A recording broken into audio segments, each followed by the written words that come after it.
I've made a video game. It's Ludum Dare time again, and that means 48 hours of mad insanity as I throw out what remains of my poor battered sleep schedule and try and stitch together something playable in a weekend, which I did, badly. Let's talk game design. Of all the game jams that I take part in, Ludum Dare is probably my favourite. There are in fact 2 jams running concurrently. There's the Jam, which is 72 hours long, lets you collaborate and reuse assets, and the Competition, which is 48 hours long and requires you to work alone, making everything from scratch in the ultimate test of game dev ability, until only one remains to lay claim to the title of Supreme God Emperor Indie Developer of Mankind, or something like that. I always enter the Competition because there are, in my opinion, enough jams throughout the rest of the year for me to experiment, take it easy on, and generally not take it seriously. I use the Competition as an excuse to try and push myself, to really test what I'm all about and what my abilities are.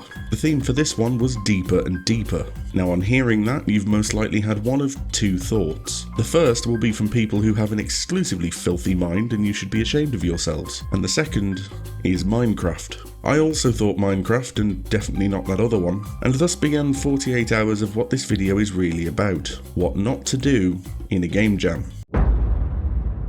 Do not immediately start work as soon as the theme is announced. It's tempting once the theme is revealed to immediately open up your weapon of choice and start prototyping something, so that you can get something going and hit the ground running with your best foot forward. But if you do this, you'll be working on your most obvious and basic idea, and those are almost always bad. So that's what I did. I started trying to prototype a thing where you dig through the world around you using your weaponry, a bit like in the Worms games, kind of a cross between Downwell, which I assumed we were going to get 50 billion clones of, and Terraria, which I assumed we were going to get another 50 billion clones of. There's actually a built-in example project in Construct 3 that shows how this would work, but it was 2 AM and I couldn't wrap my head around how the example code was working. I did briefly consider reskinning the example project and just submitting that, but that would be bad and wrong. It would be badong. Killing is badong. Thankfully I couldn't get that to work, so I was forced to scrap it and think of something else. Do not forego sleep for the sake of your game. Your brain isn't going to be particularly good at coming up with ideas if you starve it of sweet, sweet slumber. Given the theme was announced at 2 AM GMT, this was the perfect time to acknowledge the theme, go to bed, and wake up the following morning refreshed and alert and ready to rock. So I didn't do that. I think I eventually slept at about 4 AM and got a solid 5 or 6 hours sleep before Saturday started. Because as we all know, it's not actually the next day until you've gone to bed. That's just the rule. Do not obsess over minute details on the first day.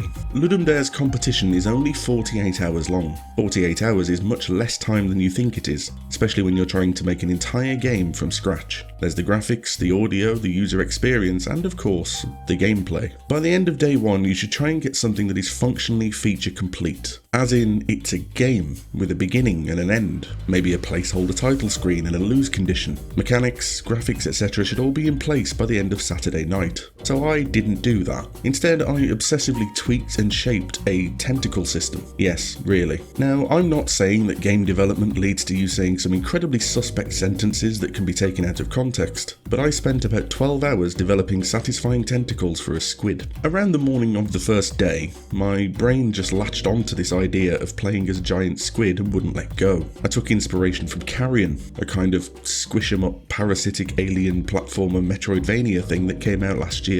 I got hooked on this idea of independently moving tendrils and squishy limbs, and decided I was going to have a go at doing that. It was at least better than my first idea, which was a plus, but it took far too long to get something I was happy with. Having said that, I am happy with it. There's this system where it'll scroll through the available tentacles and fire them out independently, so you can actually shoot out at multiple targets at once, in a fixed radius around your squid's body. There's also this really satisfying movement where you kind of bloop your way around the screen. Yes, that's right, bloop. Still, that meant that by the time I got to the end of Saturday, all I had was a squid. So you know, don't do that.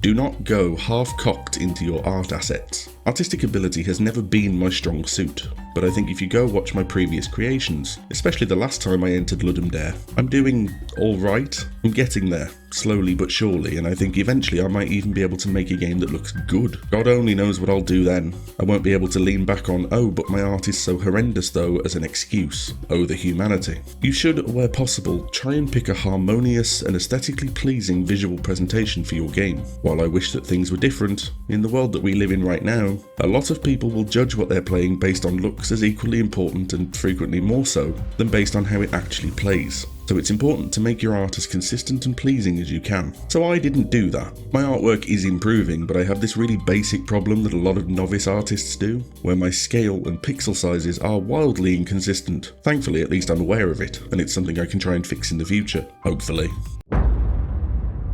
Do not leave your music and sound effects until the last minute. Music is incredibly important in setting a scene for your game. It dictates things like tone and ambience, or whether or not something catchy gets stuck in people's heads. Sound effects are equally as important since they add context and juice to the actions of your game. In a time-limited game jam, you should ideally be producing these alongside the rest of your game's assets. That way you can make sure the sounds marry up with the game you're making in a meaningful and relevant way. So I didn't do that. Instead, I waited until about an hour before the submission deadline to try and teach myself how to make music from scratch. How hard could it be, right?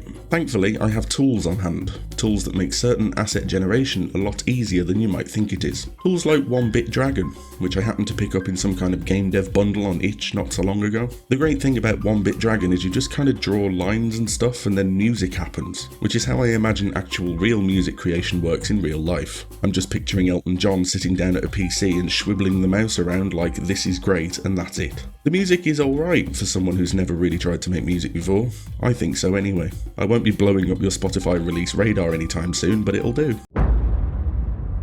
Do not assume everybody is on the same sort of hardware as you. I develop on a reasonably good PC, and Construct 3, which I use to make my games, outputs at an uncapped frame rate. You can probably already see where I'm going with this. You should always try and design or develop your game in a way that will provide a uniform experience across the board. So I didn't do that.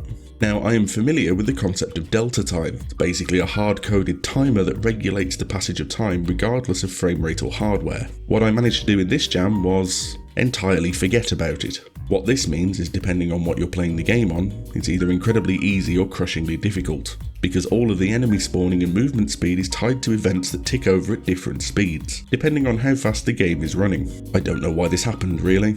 I think after spending a day faffing about with squid physics, I rushed too much into making, the rest of the game and forgot about basic standards. Oh well. Do not overscope your game with needless fluff. Regular viewers of the channel will know that when it comes to game jams, I have a bit of a crutch that I lean on quite heavily to add some personality to my entries. Namely, I pull out my microphone and ramble in a silly voice for a bit, trying to be funny. Because I'm an improvisational comedy genius, shut up, this isn't usually too difficult for me and it's very much in my comfort zone. But even though I find it reasonably easy to do, it still takes time. It takes even more time when I decide to draw and animate a specific intro for it, with a kind of rudimentary lip sync thing going on. Now, as much as you normally shouldn't do this if it's not in your wheelhouse and you're running out of time, you definitely shouldn't do this when your game currently has no sound or music. You should instead put meaningful time and effort into creating your audio assets and shelve the comedic narration for another project. So I didn't do that. Instead, I spontaneously decided to wrap the whole thing in a news report context. This involved a TV border, a headline section at the bottom of the main game screen, and most importantly, an intro. Now, just in case you don't fancy playing the game yourself, and I can't say as I blame you, I'll just put the intro in this video instead. It's probably the best part of the game, which should most likely tell you everything you need to know. Here it is. Hello, I'm Guy Guberson, and this is a Channel 6 News Bulletin. For years, ecological activists have warned oil companies against the potentially harmful act of drilling deeper and deeper into the ocean floor. They may have had a point, as a giant squid is currently laying waste to a collection of offshore oil rigs. One worker was quoted as calling the event squidiculous, before being eaten immediately by the Kraken. Our thoughts and prayers are of course extended to his family at this troubling time. We now go live to the scene where the giant squid has apparently become even more aggressive. For Channel 6 News, I'm Guy Guberson. I would like to formally apologise to every American person in the world for my awful, terrible, very bad, not good at all interpretation of one of your country's accents. If it's any consolation, I'm from England, and at the moment the internet has decided that the funniest thing they could possibly do is repeat the word British over and over and over and over again. So I feel like I'm justified in at least a small amount of revenge. And that's it. There's 8 things you definitely shouldn't do if you want to do a game jam, which I managed to do all in one game, and somehow came out the other end with an actual playable thing. I'm as shocked as you are. Link is in the description if you'd like to play it, but I understand completely if you don't. Please like this video if you liked the video, and subscribe for more videos like the video you just liked. And I'll see you the next time I'm thinking, hey, let's talk game design.